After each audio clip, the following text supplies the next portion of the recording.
దేవుడని తెలుసుకున్నాడు. ఆయనే మనలను పుట్టించను. మనము ఆయన వారము, మనము ఆయన ప్రజలము, ఆయన మేక గొర్రెలము. కృతజ్ఞతలు చెల్లించుచు ఆయన గుమ్మములలో ప్రవేశించుడి. కీర్తనలు పాడుచు ఆయన ఆవరణంలో ప్రవేశించుడి. ఆయనను స్తుతించుడి, ఆయన నామమును కనపరచుడి. యెహోవా దయాళుడు, ఆయన కృప నిత్యముండును, ఆయన సత్యము తరతరములందును.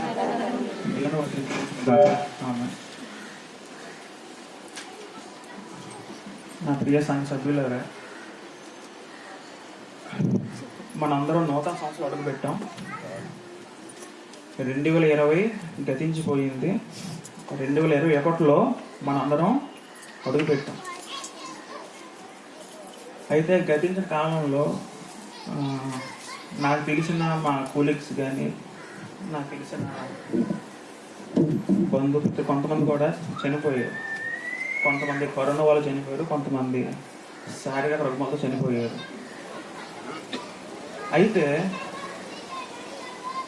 మొట్టమొదటిగా మనం ఏంటంటే, మనం ఈ క్షణం కూడా ఇలా బతికొన్నాం కారణం అంటే ఎవరు? దేవుడు. అందుకే దేవునికి నిరంతరము స్తోత్రము. క్రీస్తు శకం 2021. ఇది క్రీస్తు శకం అంటే అర్థం ఏంటంటే ప్రభువు యొక్క సంవత్సరం. అర్థం ఏంటంటే ప్రభువు యొక్క సంవత్సరం అంటే ఈ సంవత్సరం ఎవరిది? ప్రభువుది. అయితే సంవత్సరం ప్రభువుదేనా మనం ఉపయోగించుకున్న సంవత్సరం. అయితే దేవుడు మనల్ని ఇంకా ఎందుకు ఇలా భూమి మీద ఉంచాడు ఈ క్షణం వరకు మనం పరిశీలిస్తే మన నిమిత్తము దేవుని కార్యము ఉన్నది. దేవుని కార్యము చేయవలసిన బాధ్యత ఎవరి మీద ఉంది? మన మీద ఉంది. దేవునికి మనకి ఇంకొక ఏడాది ఎందుకు ఇచ్చాడు? 2 కారణాలు. ఒకటి ఏంటంటే దేవుని పని నిమిత్తమే దేవుడు మనకి ఆయుష్ ఇచ్చాడు. రెండో థింగ్ ఏంటంటే నువ్వు ఇంకా మారు మనసు పొందకుండా ఉంటే మారు మనసు పొందు. ఈ 2 కారణాల చేత దేవుడు మనల్ని ఇంకా భూమి మీద నిలబెట్టాడు. కాబట్టి ఇక నుంచి ఈ సంవత్సరం మొత్తం మనం దేవునికి ఇద్దాం. గతించిన కాలం వెలగొన్నా ఈ సంవత్సరం మనం దేవునికి ఇద్దాం. సంవత్సరానికి ఎన్ని రోజులు ఉంటాయండి? 360 రోజులు. 8760 గంటలు అనుకుంటాం మొత్తం. అయితే మనిషి జీవితం ఎలా ఉంటుందో మనం ఒక వాక్యం చూస్తే సామెతలు కనుక సామెతలు 27:1 చదవండి.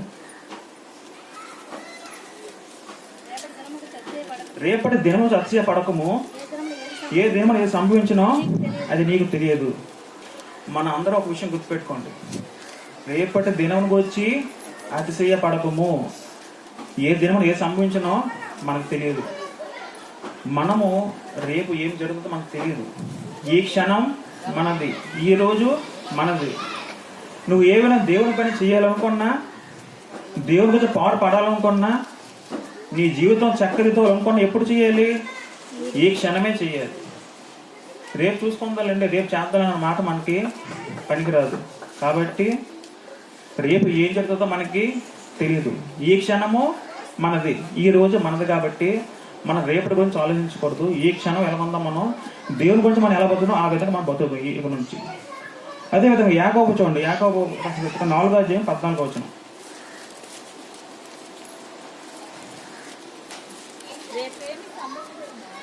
రేపేమి సంభవించనో మీకు తెలియదు, మీ జీవం ఏ పాటిది. మీరు కొంతసేపు కనబడి అంతలో మాయమైపోవు ఆవిరి వంటి వారే. అక్కడ చాలు. రేపేమి సంభవించనో మీకు తెలియదు. రేపేమవుతుందో మనకి తెలీదు. మనం ఎలాంటి వాళ్ళం అంటే ఆవిరి వంటి వాళ్ళమాట. ఆవిరి ఎలాగంటే కొంతవరకు కనబడి అలా మాయమైపోద్ది. మన బతులు కూడా అలాంటివే. ఎప్పుడు ఏమవుతామో మనకు తెలియదు. అందుకే కింద వచ్చిన కూడా చదవండి 15వ వచనం. కనుక ప్రభువు చిత్తం అయితే మనం బ్రతికి ఉండి ఇది అది చేతమని చెప్పుకొని వెళ్ళను. ఇక నుంచి మనం రేపటి గురించి మనం సపోజ్ రేపు పని చేయాలనుకోండి, మనం ఏమనాలంటే ప్రభువు చిత్తం అయితే రేపు పని చేయగలం అని చెప్పుకోవాలన్నమాట. లేదు వచ్చేవారు ఒక క్యాంప్ వెళ్ళాలనుకోండి, దేవుని చిత్తం అయితే అక్కడికి వెళ్ళగలం అని మాట అన్నాం అనమాట. ఇక్కడ నుంచి మనం రేపు ఏంటో మనకు తెలియదు. కాబట్టి ఈ క్షణం కూడా మనం అంటే ఎప్పుడు మనం దేవునితో ఉండాలి, దేవునితో బతకాలి. అదే దేవుని కోరిక. అర్థమైందండి? లోకంతో బతకకూడదు. మన లోకాలు ఉన్న లోకంకి వేరుగా ఉండాలి. లోకంలో మనం ప్రత్యేకంగా ఉండాలి. అందుకే దేవుడు మనకు ప్రత్యేక పరిచయం అంటాడు.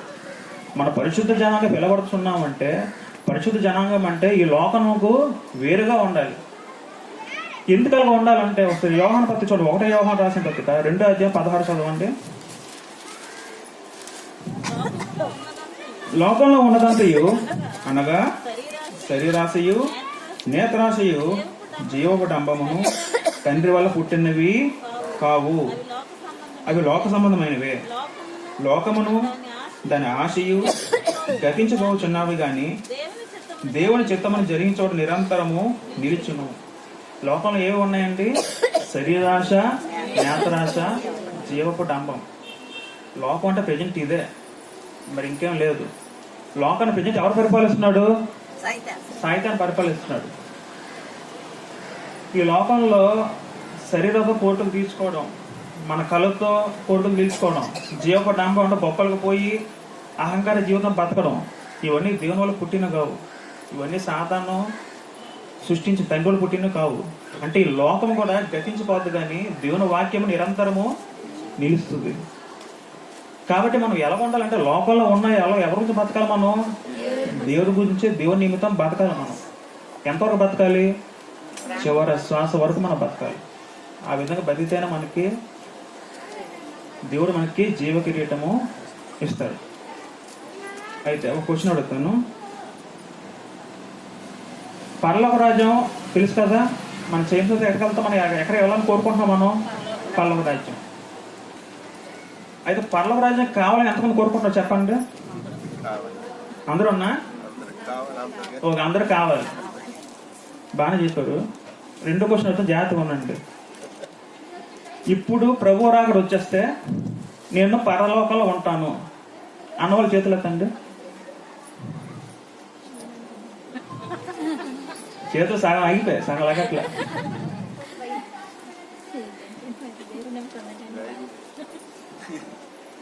చూడండి,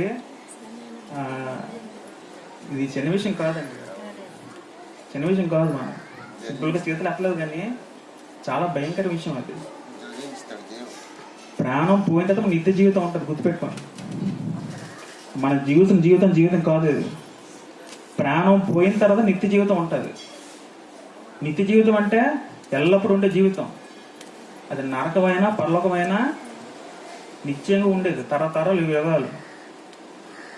ఆ మాట నరకలోకం అన్న మాట మన పొరపాటున మన మనసులో మైండ్లో రాకూడదు. భయంకరమైన దినం అది, భయంకర ప్రపంచం అది. అక్కడ ఏడుపును నిత్యాగ్ని ఉంటాయి. అక్కడ ఆ భయంకర బాధ తప్పించడానికి యేసు గారు మనకు భూలోకం దిగొచ్చారన్నమాట. మనము భూలోకం ఎలా జీవించాలంటే చాలా మంది ఎలాగనుకుంటారంటే ఇదే జీవితం అనుకుంటారు. 60,000 జీవితం అనుకుంటారు. ఇది జీవితం కాదు. ఒక మనిషి మహా అయితే 60, 70, మహా అయితే 100 ఏళ్ళు బతుకుతారు. కానీ ఇది జీవితము మనకు కాదు. మన దృష్టి ఎటువైపు ఉండాలి? పరలోకం పైన ఉండాలి. ఇక్కడ నుంచి మన గురి ఎటువైపు ఉండాలి? పరలోకం వైపు ఉండాలి. ఇది శాశ్వత మీ జీవితము కాదు. శాశ్వత జీవితం మనకి ఎక్కడ ఉంది? పరలోకం అన్నమాట.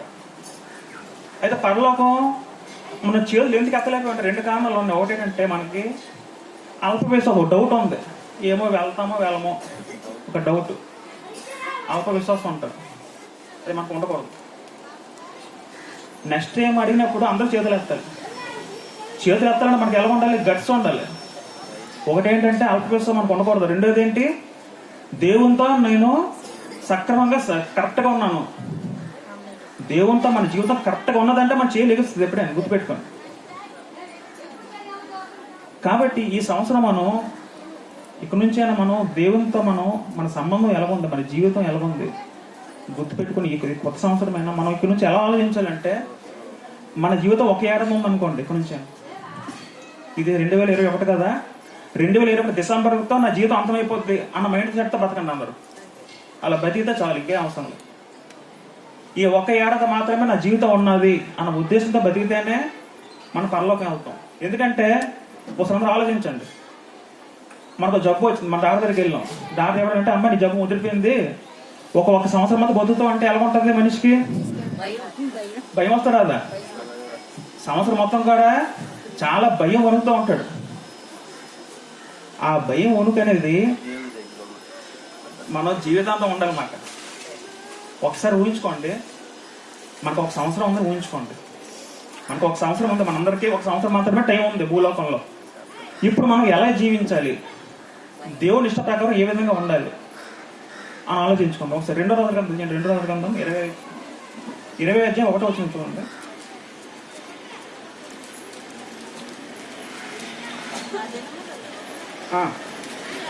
హిజ్కియాకు మరణకరమైన రోగము కలుగగా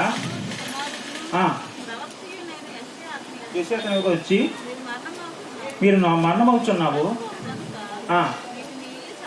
నీ నీళ్ళు చక్కబెట్టుకో. ఓకే, ఇక్కడ హిజ్కియా రాజు ఉన్నారు, ఆయన మరణకాలం ఒక వ్యాధి వచ్చింది. మరణకాలం వ్యాధి వచ్చినప్పుడు యెషయా ప్రవక్త ఏం చెప్తారంటే, నువ్వు చనిపోతున్నావు, ఈ టైం అయిపోయింది, ఇప్పుడు నువ్వేం చేయాలి, నీ ఇల్లు చక్కబెట్టుకో. ఇల్లు చక్కబెట్టుకున్న అర్థం ఏంటి? దేవునితో నువ్వు ఏమైనా విభేదాలు ఉన్నా నీ మనసు దేవునితో సరి చేసుకో, ఇక నుంచైనా జాగ్రత్తగా పడు అని యెషయా ప్రవక్త అక్కడ హెచ్చరిస్తున్నారు. ఎవరికి? హిజ్కియా రాజు గారికి. కాబట్టి మనం ఈ ఒక్క సంవత్సరం మనం ఉందనుకోండి, ఇక నుంచి మన జీవితం ఇంకా ఒక ఏలో ఉందనుకోండి, ఉన్న దగ్గర మనం ఎలా జీవించాలి అని కొన్ని పాయింట్లు మనం చర్చించుకుందాం. మొట్టమొదటిగా ఒకటేంటంటే, ఒక 7 నేను ఉండను అనే ఉద్దేశం అనుకుంటే మనం ఎలాగ ఉంటామంటే, చిన్న చిన్న కోపాలు, ద్వేషాలు అవన్నీ విడిచిపెట్టేస్తాం. అవునా కదా? ఇంతకుముందు మనం ఎలాగొన్నా, ఇక్కడ నుంచి ఎలాగొంటాం మనం, ఇంకెందుకు ఎలాగో వెళ్ళిపోవాల్సిన వాళ్ళమే, ఎందుకు కోపాలు తాపాలు, చిన్న చిన్న కోపాలు విడిచిపెట్టేసి ఎక్కువ ఓర్పుతో కలిగి ఉంటాం.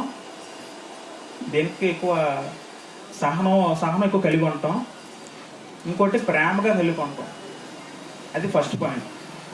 ఎలాగ ఉంటాం మనం? ప్రేమగా కలిగి ఉంటాం. రెండోది చిన్న చిన్న దోషాలు, కోపాలని విడిచిపెట్టేస్తాం.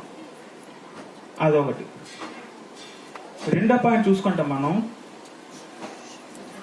ఫిలిప్పీ పత్రిక 4వ అధ్యాయం 4వ వచనం.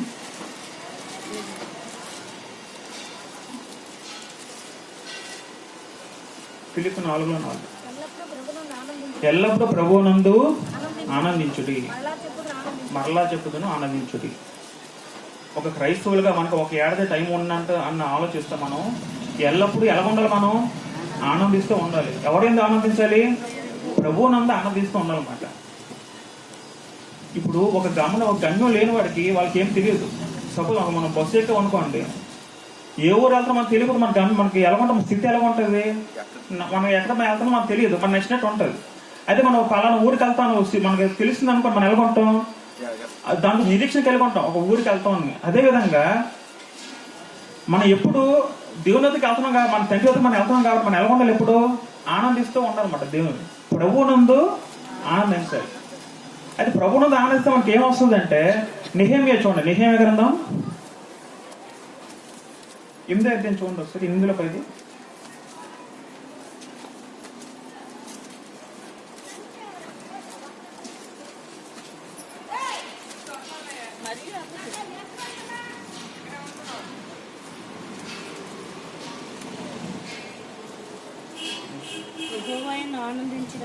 యెహోవాను ఆనందించడం వలన మీరు బలము నొందెదరు.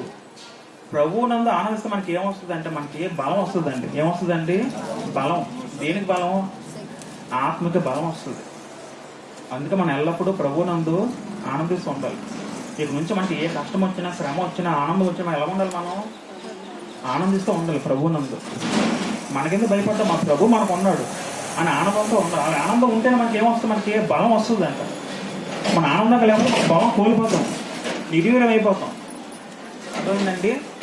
కాబట్టి ఫస్ట్ మనం ఏం చెప్పాను? కోపతాపం విడిచిపెట్టి ప్రేమతో నడుచుకోవాలి ఫస్ట్. రెండో పాయింట్ ఏంటి? ఆనందిస్తూ ఉండాలి. ప్రభువునందు మనం ఆనందించాలి. ఇంకా మూడో పాయింట్ చూడండి, ఎఫెసీయులకు రాసిన పత్రిక 5వ అధ్యాయం 15వ వచనం.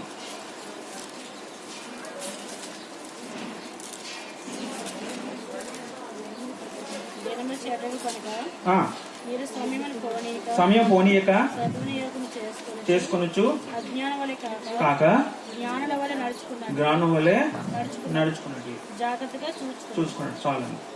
మూడో థింగ్ ఇంపార్టెంట్ పాయింట్ ఏంటంటే సమయము సద్వినియోగము చేసుకోగలదు. రోజుకి ఎన్ని గంటలు ఉన్నాయండి? 24 గంటలు కదా, అవునా కదా? ఇప్పుడు మీకు క్వశ్చన్ అడుగుతుంది, చెప్పండి. మీరు అందరూ బాప్టిజం పొంది ఎన్నాళ్ళు అవుతుంది? ఒక 5-6 ఏళ్ళు అవుతుంది మినిమం. ఓకే. అందరూ బైబిల్ ఒకసారి చదివారా? బైబిల్ అంతా ఒక్కసారి చదివిన చేతులు ఎత్తండి ఒకసారి, మొత్తం పూర్తిగా. గుడ్. చాలా తక్కువ మంది ఉన్నారు. చదువు రాని వాళ్ళు బైబిల్ చదవలేరు. చదువు లేదు అనుకోవచ్చు. చదువు వచ్చినా కూడా చదవలేకపోతున్నారు. దాన్ని ఏమనాలి? టైం లేదా మనకి? టైం లేక చదవలేకపోతున్నారా? ఇష్టంగా చదవలేకపోతున్నారా? నేను చెప్పినవన్నీ ఫ్యాక్ట్స్ చెప్తున్నాను. నేను ఏదో దేవుని మాటలు చెప్తున్నాను. రోజులో మనం 1 గంట కేటాయించిన 1 సంవత్సరాల బైబిల్ పూర్తి చేసేయగలం. ఇవన్నీ ఎవరి మాటలు? ఇవన్నీ దేవుడి మాటలు. ఇవన్నీ ఎప్పుడు చదువుతాం మనం? ఎప్పుడు నేర్చుకుంటాం ఇవన్నీ? మన జీవితంలో ఫోన్లకి ఎంత టైం వేస్ట్ చేస్తున్నాం? యూత్ కానీ పెద్దలు అందరూ అలాగే తయారు. సినిమాలు, షికార్లు, IPL, వాట్సాప్లు అన్ని పనికి మాలని. ఇవన్నీ ఎవరు సంబంధించి? సాధారణ చెప్పిన వాళ్ళ అంతా. నీ టైము దేవునికి ఎంత కేటాయిస్తుందో మనం గుర్తుపెట్టుకోవాలి. ఇక నుంచైనా మనకు 1 ఏడాది ఉన్నదా మనం నిశ్చయించుకుంటే మన జీవితంలో ఎక్కువ భాగం ఎవరికి ఇద్దాం? దేవుడికి ఇద్దాం. ఎక్కువ సమయం దేవుడికి ఇద్దాం.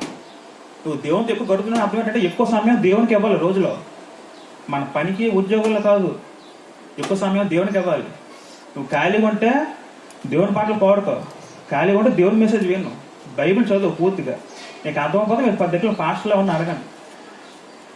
ఎక్కువ సమయం ఎక్కడి నుంచి మనం దేవునికి ఇద్దాం. ఎప్పుడూ ఆదివారం వస్తాం, పాస్టర్గా చెప్తారు, ఆడదాం కూర్చొని వెళ్ళిపోయాం అన్నట్టు కాకుండా ఇక్కడ నుంచి మనం రోజు దేవుని గ్రంథం ధ్యానిద్దాం. పర్సనల్ స్టడీ అందరికీ ఖచ్చితంగా ఉండాలి. అర్థమైందండి? ఓకే. మొత్తం 3 పాయింట్స్ నేర్చుకోండి. సమయం. ఇంకా 4వ పాయింట్ చూద్దాం. మత్తయి సువార్త తీయండి.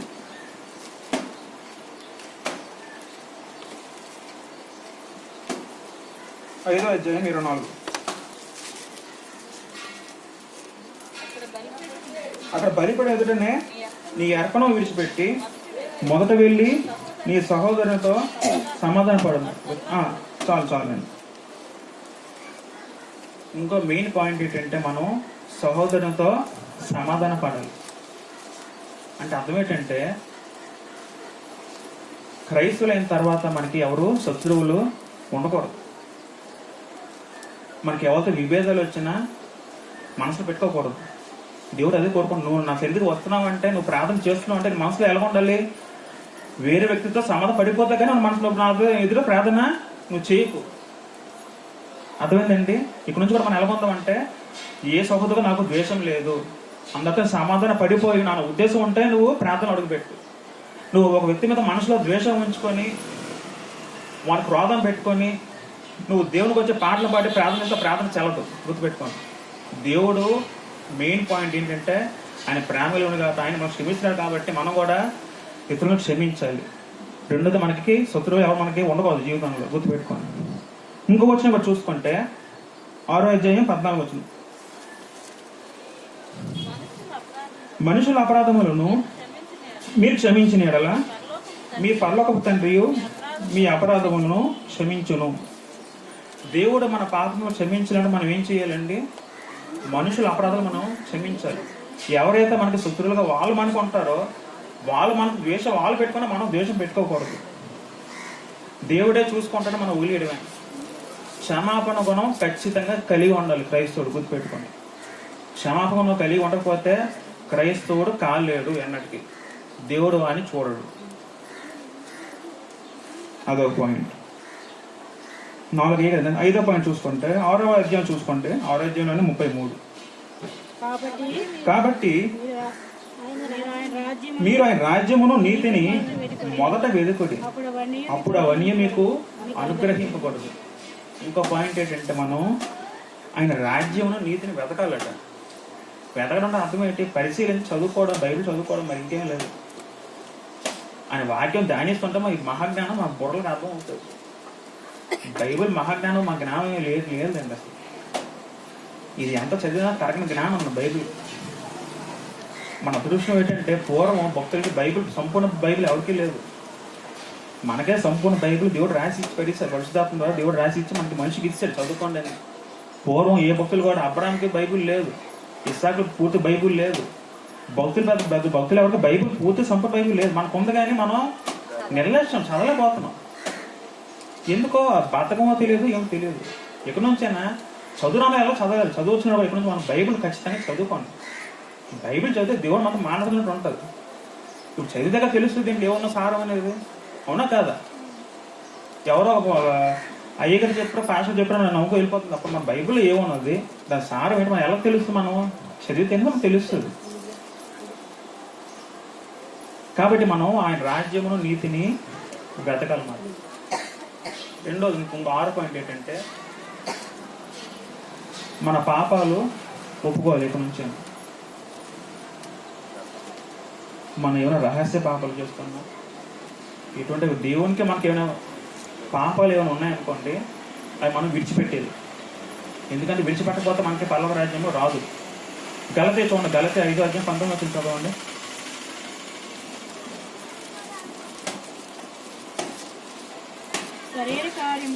శరీర కార్యములు స్పష్టమై ఉన్నవి, అవేవనగా జారత్వము, అపవిత్రత, కాముకత్వము, విగ్రహారాధన, అభిచారము, ద్వేషములు, కలహము, మత్సరములు,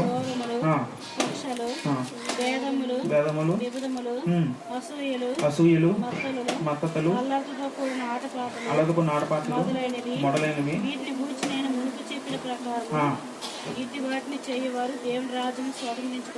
మీతో స్పష్టముగా చెప్పుచున్నాను. చూడండి, ఈ లిస్ట్ అంతా ఉన్నాయి చూసారా? ఇవన్నీ ఏంటి? శరీర కార్యములు. ఇవన్నీ చేస్తే మనం దేవుని రాజ్యము స్వతంత్రించి కొనలేమండి. నువ్వు ఒక క్రైస్తవుడుగా జీవించాలనుకుంటే ఎక్కడి నుంచైనా ఇవన్నీ విడిచిపెట్టవలసిందే ఖచ్చితంగా. Damn sure. మనం అంతగా చూడండి, 21 చదవండి. అక్కడ దేవుని రాజ్యము స్వతంత్రించి కొనరని మీతో స్పష్టముగా చెప్పుచున్నాను. స్పష్టం అట. ఏవేవి? జారత్వము. జారత్వం అంటే పెళ్ళి అయిన తర్వాత ఒక భార్య తప్ప వ్యభిచారం చేయకూడదు. జారత్వం వ్యభిచారం కింద వస్తుంది. అపవిత్రత అంటే అపవిత్రపరుచుకోవడం. కాముకత్వం, విగ్రహారాధన, అభిచారము, ద్వేషములు, కలహము, మత్సరము, కోదములు, కక్షలు, భేదములు, ఇవన్నీ తెలిసినవి. మత్తతులు అంటే మత్తుకి బానిసైపోవడం, డ్రగ్స్ కానీ వ్యసనం.